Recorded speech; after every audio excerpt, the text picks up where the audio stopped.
तो आज की इस वाले वीडियो में हम पाइथन के ऑपरेटर्स के बारे में देखेंगे कौन-कौन सा ऑपरेटर हमें कहाँ-कहाँ और कैसे यूज़ करना होता है। तो चलते हैं जल्दी से अपनी स्क्रीन के ऊपर। तो यहाँ पे देख सकते हो मैंने पहले से ही एक मार्कडाउन बना के रखा है जिसके अंदर मैंने सारे ऑपरेटर्स के बारे में यहाँ पे अच्छे तरीके से डिफाइन कर दिया है। तो जो पहले ऑपरेटर का नाम है वो है अरिथमेटिक ऑपरेटर।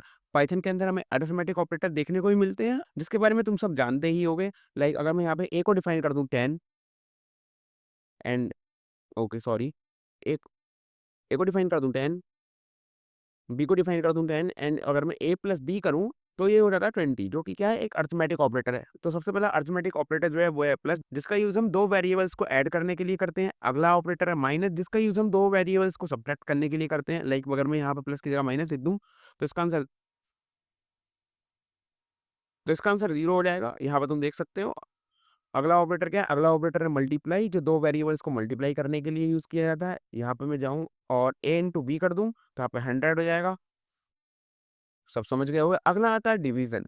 अगर मैं यहाँ पे डिवाइड करूँ, तो ये थोड़ा समझने लायक है। अगर मैं यहाँ पे डिवाइड करता हूँ, तो यहाँ पे 1 नहीं आया। यहाँ पे आंसर आया 1.0। अगर मैं सिंगल स्लैश लगा के यहाँ पे डिवाइड करता हूँ, जो भी वैल्यू आती है, वो फ्लोट वैल्यू आती है। लेकिन अगर मैं चाहता हूँ कि मुझे फ्लोट वैल्यू ना दिखे, मुझे जो भी आंसर है, उसकी खाली फ्लोट वैल्यू मिले, तो यहाँ पे मैं डबल स्लैश का यूज़ कर सकता हूँ। अब मैं यहाँ पे एंटर करूँगा, तो भी डिवाइड ही हुआ है, लेकिन यहाँ पे मुझे खाली 1 देखने को मिला। जो उसके आगे का पॉइंट 0 था, वो मुझे नहीं देखने को मिला।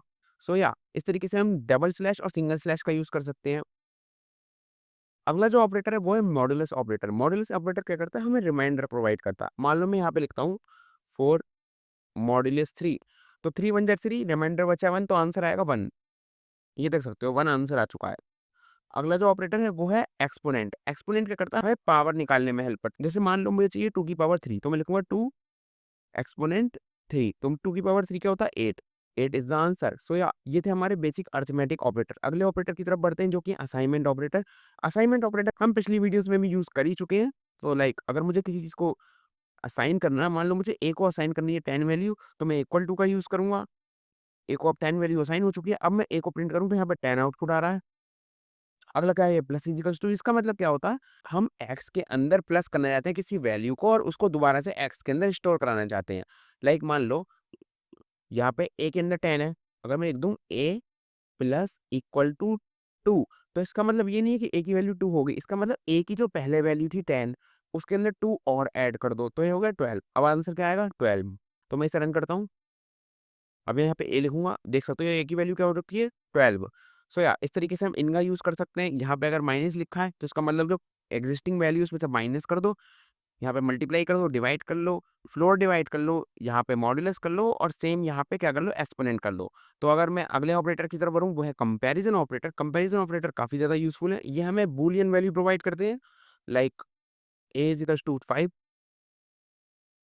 बी इज इक्वल्स टू 7 और मैं लिख दूँ ए इक्वल टू बी, तो इसका आंसर फॉल्स आएगा। देख सकते हो, क्योंकि जो ए है वो बी के इक्वल नहीं है। लेकिन अगर मैं यहाँ पे बी की वैल्यू 5 कर दूँ और यहाँ पे दोबारा करूँ, तो यहाँ पे ट्रू आ गया क्योंकि ए और बी बराबर हो चुके हैं। अगला ऑपरेटर देखते हैं, वो नॉट इक्वल टू।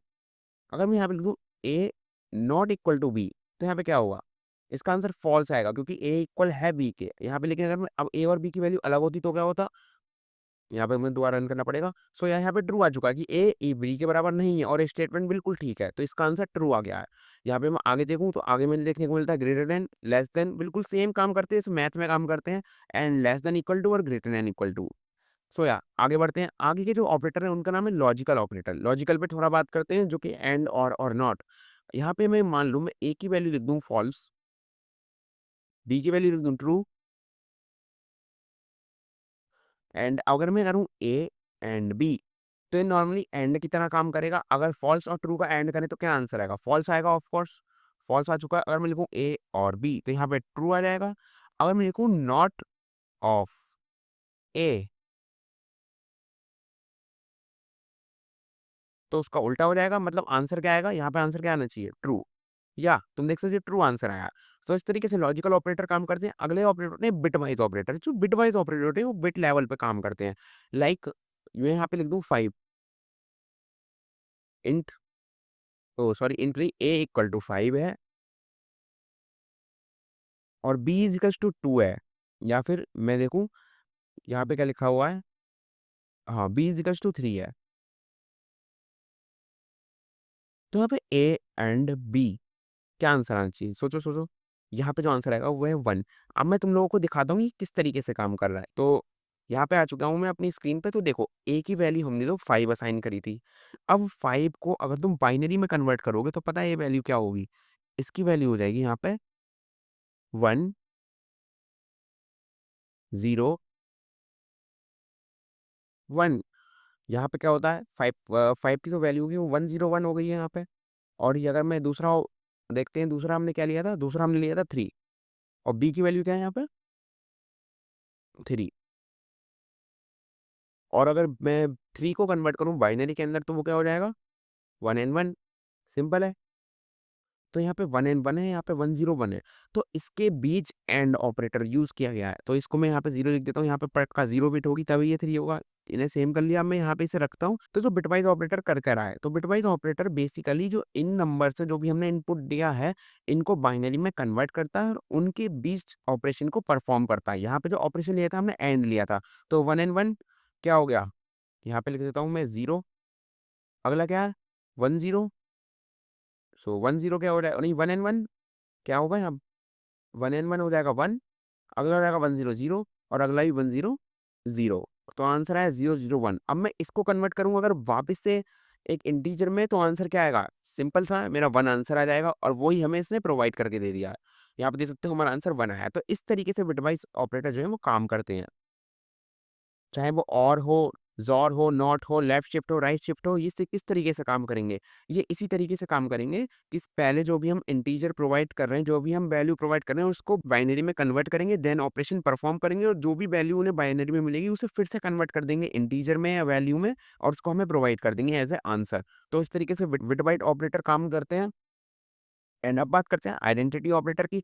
मान लो यहाँ से मैं एग्जांपल लेता हूँ। यहाँ पे लिस्ट बनी हुई है, यहाँ पे लिस्ट लिस्ट के बारे में हम आगे देखेंगे।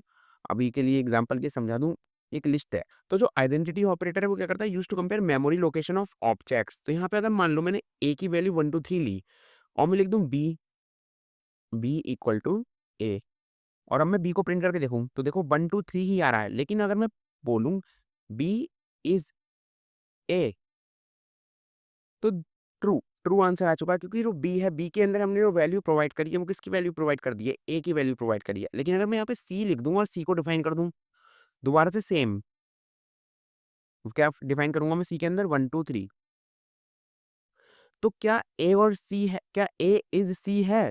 यहाँ पे लिख देता हूँ ए इज सी। यहाँ पे देख सकते हो फॉल्स आंसर आया। आप तो सोचोगे भैया ये क्या हुआ? वैल्यू तो अंदर सेम ही है, लेकिन जो लोकेशन है, तो यहाँ पे जो कंपैरिजन होता है वो ऑब्जेक्ट की लोकेशन का होता है कि ए किस लोकेशन पे है और सी कुछ लोकेशन पे है, उसकी वैल्यू का कंपैरिजन नहीं हो रहा। तो जो 1 और 2 3 था वो एक पर्टिकुलर लोकेशन पे बना और उस लोकेशन को सेम हमने असाइन कर दिया बी वेरिएबल के अंदर, इसलिए जो ए बी इज ए है वो ट्रू आ गया।